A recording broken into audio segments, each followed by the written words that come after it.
Telangana అమరవీరుడు constable Kishtaiah కుటుంబాన్ని BRS working president KTR కరీంనగర్లో పరామర్శించారు. కిష్టయ్య చిత్రపటానికి పూలమాల వేసి నివాళులర్పించి ఆయన చేసిన త్యాగాలను స్మరించుకున్నారు. కుటుంబ సభ్యుల బాగోగులను అడిగి తెలుసుకుని కిష్టయ్య మనవడిని ఆశీర్వదించారు. కిష్టయ్య కుమార్తె డాక్టర్ ప్రియాంక మెడిసిన్ పీజీ విద్యాభ్యాసం కోసం కేసీఆర్ ప్రకటించిన ఆర్థిక సాయానికి సంబంధించిన చెక్కును కేటీఆర్ అందజేశారు. ఆ కుటుంబానికి బీఆర్ఎస్ పార్టీ ఎల్లప్పుడూ అండగా ఉంటుందని భరోసానిచ్చారు. కేటీఆర్ చూపిన ఆప్యాయత, ఆదరణకు కిష్టయ్య కుటుంబ సభ్యులు భావోద్వేగానికి గురయ్యారు. తమకు అన్ని విధాలా అండగా నిలుస్తున్న కేటీఆర్కు ధన్యవాదాలు తెలిపారు. తెలంగాణ అమరవీరుడు కానిస్టేబుల్ కిష్టయ్య కుటుంబంతో మా ప్రతినిధి వేణుగోపాలరావు ఫేస్ టు ఫేస్. రాష్ట్రమే ఏకైక లక్ష్యంగా తెలంగాణ రాష్ట్రం కోసం చేసిన పోరాటం అయితే చెప్పలేనటువంటి పరిస్థితి. ముఖ్యంగా చూసుకుంటే తెలంగాణ రాష్ట్ర సాధన కోసం మిలియన్ మార్చ్ కావచ్చు, సాగర హారం కావచ్చు, అంటే తెలంగాణకు సంబంధించిన ప్రతి ఒక్కరు కూడా ఏదో విధంగా తెలంగాణ రాష్ట్రాన్ని సాధించాలని ఒక లక్ష్యం మనకు స్పష్టంగా ఆనాడు కనిపించింది. ముఖ్యంగా చూసుకుంటే పోలీసు విధుల్లో ఉన్నటువంటి పోలీస్ కిష్టయ్య కూడా ఎట్టి పరిస్థితుల్లో తెలంగాణ రాష్ట్రం కావాలి, తెలంగాణ రాష్ట్రం వస్తేనే తమకు న్యాయం జరుగుతుందంటూ కూడా ఒక రోజంతా కూడా మదన పడి ఆ రోజు తనకు సంబంధించినటువంటి అంటే విధులు నిర్వర్తిస్తూనే తాను మరణిస్తేనన్న తెలంగాణ వస్తుందంటూ కూడా ప్రాణ త్యాగానికి కూడా చేసినటువంటి నేపథ్యం మనకు కనిపిస్తుంది. పోలీస్ కిష్టయ్య అమరుడు, వారికి సంబంధించిన కుటుంబం ఈరోజు ఎట్లా ఉంది, ఎక్కడ ఉంది, ఏం చేస్తున్నారు, ప్రస్తుతం వారితో మాట్లాడి మరిన్ని విషయాలు తెలుసుకునే ప్రయత్నం మనం చేద్దాం. సార్ చెప్పండి, అంటే ఇప్పుడున్న పరిస్థితుల్లో మీరు ఆనాడు చిన్న పిల్లలు, ఏం తెలియని పరిస్థితి, అమ్మకు ఏం తెలియదు, హౌస్ వైఫ్, మీరిద్దరు చిన్నపిల్లలు, అలాంటి సిచ్యువేషన్లో మీరు ఇప్పుడు ఉన్నటువంటి పరిస్థితి ఎట్లా ఉంది, అప్పటి సిచ్యువేషన్కి ఇప్పటికి ఎట్లా అనిపిస్తుంది మీకు? ఆ రోజు మా నాన్నగారు చనిపోయింది 2009 డిసెంబర్ 1 రోజు. ఆ రోజు అప్పుడు ఆ స్టేజ్లో మేము 6th క్లాస్ చదువుతున్నాం. ఊహ తెలియని స్టేజ్.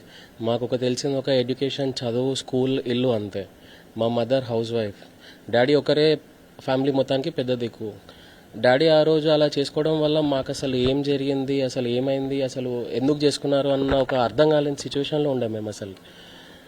దాని తర్వాత ఆయన మెల్లిగా మేము ఎదుగుతూ ఉంటే దాని తర్వాత ఆయన చేసిన త్యాగం వల్ల ఈరోజు తెలంగాణ వచ్చింది. ఆయన ఒక ఆకాంక్ష సిద్ధించింది, అది ఆయన ఒక ఆత్మ శాంతించింది.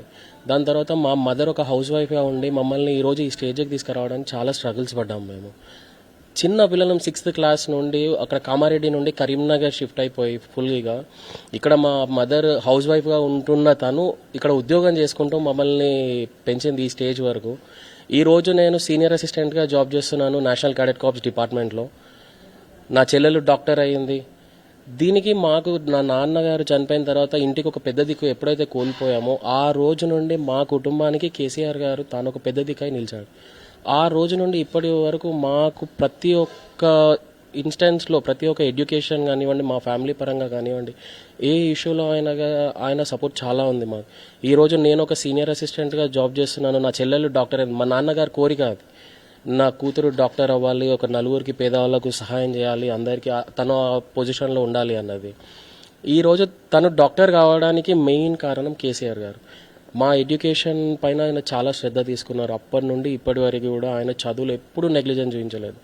ఏమి చదువుకుంటా అంటే అది మీరు చదువుకోండి, నేను సపోర్ట్ చేస్తాను, మీకు ఎప్పుడు మంచిగా ఉంటాను, మీ డాడీ లేని లోటు మీకు కనిపించవద్దు, మీ డాడీ ఉంటే మీరు ఎంత హ్యాపీగా ఉంటారో ఇప్పుడు కూడా అంతే హ్యాపీగా ఉండాలి అన్న ఉద్దేశంతోనే ఆయన ఈరోజు మేము ఈ స్టేజ్లో ఉన్నాము. ఆయన వల్ల మాకు చాలా బ్యాక్బోన్గా, మా ఫ్యామిలీకి బ్యాక్బోన్గా ఉన్నారు కేసీఆర్ గారు ఆ స్టేజ్ నుండి ఇప్పటి వరకు. అంటే యాక్చువల్గా మీరు చెప్పిన ప్రకారం చూస్తే ఈరోజు ఈ స్థాయిలో ఉన్నారు కదా మీరు, మీకు ఎట్లా అనిపిస్తుంది, అసలు మీరు ఊహించారా ఇట్లా? ఆ స్టేజ్లో అప్పుడు మాకు ఊహ తెలియని వయసులో అయితే మా లైఫ్ ఏమైపోతుందో అన్న మాకు చాలా భయంగా ఉండే. నాన్న లేరు, అమ్మ హౌస్ వైఫ్, అమ్మకి ఏం తెలీదు, ఎట్లా మా లైఫ్ ఏమవుతుంది, నేను చెల్లెలు ఏమైపోతాము, అమ్మ ఏమైపోతుంది అన్న ఒక బాధలో ఉండే మేము. కానీ ఎట్ ది ఇన్స్టెన్స్ నాన్నగారు ఆయన ఉద్దేశం ఏముంటే ఆయన తన ప్రాణత్యాగం చేసినా కూడా తెలంగాణ సిద్ధించాలా, సిద్ధిస్తే మన తెలంగాణ ప్రజలందరికీ, విద్యార్థులందరికీ ఉద్యోగాలు దొరుకుతాయి, అందరు సంతోషంగా ఉంటారు. ఆయన త్యాగం విలువ మాకెంతో స్ఫూర్తినిచ్చింది. అది ఈరోజు తెలంగాణ రావడం వల్ల ఆయన సిద్ధాంతం ఏదైతే ఉందో, ఆయన కోరిక ఏదైందో నెరవేరింది. కానీ ఆయన చూడలేకపోతున్నారు అన్నది మా ఫ్యామిలీలో ఎప్పటికీ ఆ లోటు ఉంటుంది. నాన్నగారు లేరు. ఈ రోజు నేను ఈ సిచ్యువేషన్లో ఉన్నాను, ఒక పొజిషన్లో ఉన్నాను, మా చెల్లెలు డాక్టర్ అయిన తను. నాన్నగారు ఉంటే చాలా సంతోషంగా ఉండేది మా ఫ్యామిలీలో. ఆ సంతోషం మిస్ అవుతున్నాం, అది ఒక బాధ ఉంది మాకు. అది అంటే మరోవైపు వారి అంటే కృష్ణయ్య గారి సతీమణి కూడా ఉన్నారు, వారితో కూడా మాట్లాడి మరిన్ని విషయాలు తెలుసుకునే ప్రయత్నం అమ్మ చెప్పండి, మీరు ఒక హౌస్ వైఫ్గా ఉన్నారు, ఈరోజు మీ కూతురు డాక్టర్, గవర్నమెంట్ ఎంప్లాయీ, ఎట్లా అనిపిస్తా ఉంది ఇప్పుడు మీకు? తెలంగాణ 4 కోట్ల ప్రజల తెలంగాణ ఆకాంక్ష ఆయన బలిదానం ద్వారా వచ్చింది. ఆయనే చిన్నపిల్లలు, ఆయన చనిపోయేటప్పుడు చిన్నపిల్లలు వాళ్ళని పట్టుకొని ఎలా ఉంటానని చాలా బాధపడ్డాను. ఏంటిది ఈ పరిస్థితిలో మమ్మల్ని ఎట్లా వదిలిపెట్టిపోయిండు తెలంగాణ రాష్ట్రం గురించి అనేసి చాలా బాధేసింది. తర్వాత సార్ వాళ్ళు కలిసి నాకు ఎంతో ధైర్యం చెప్పి, ఆయన అట్లా చేసుకునేది కాదు, గవర్నమెంట్ జాబు అన్నీ వదులుకొని ఆయన చేసుకున్నాడంటే ఆయన త్యాగం చాలా గొప్పది. మీ వెండంటూ నేను ఉంటాను, ఎప్పుడు ఏ అవసరం ఉన్నా కానీ నేను మీకు అండగా నిలబడతాను. ఆ రోజు చనిపోయినాక 5 monthsలో మాకు సారు చెప్పిండ్రు. అప్పటి నుంచి ఇప్పటి వరకు దాకా కూడా పిల్లలకు ఎడ్యుకేషన్ కానివ్వండి, మేము అక్కడి నుంచి ఇక్కడ షిఫ్ట్ అయిన తర్వాత మా బాగోగులు కానివ్వండి, సార్ వాళ్ళ దగ్గర ఉండి చూసుకొని ఇక్కడ స్కూల్ కూడా ఫ్రీ ఎడ్యుకేషన్ ఇప్పించి పిల్లల్ని చదివించారు. సార్ పాపది ఇంటర్ అయిపోయిన తర్వాత నేను వెళ్ళి కలిశాను. వాళ్ళ డాడీ కోరిక ఇది, తను డాక్టర్ కావాలని ఆశ ఉంది, కానీ నాకు చదివించే స్తోమత లేదు సార్, మరి నేను ఏం చేయాలి, పాపకి ఇట్లా ర్యాంక్ వచ్చింది కానీ పేమెంట్ సీట్ వచ్చింది సార్, మరి నేను చేయలేను, నేను ఇది అని అంటే నీకు ఎందుకమ్మా, నేను తండ్రి లెక్క నీకు నిలబడి అండగా ఉంటాను, పిల్లలు ఎంతవరకు చదువుకున్నా నేను చదివిస్తాను. ఆ రోజు మాట ఇచ్చారు, పాపని తీసుకొని వెళ్ళి కలిస్తే. తర్వాత అమరవీరుల కోటాలో బాబుకి జాబు కూడా అప్పుడు ఇవ్వమని అన్నారు. తర్వాత ఫోన్ చేపించి మరి ఎట్లా ఇవ్వరు, వాళ్ళ నాన్న చనిపోయిండు అనేసి అప్పుడు కూడా సారు ఇప్పించారు.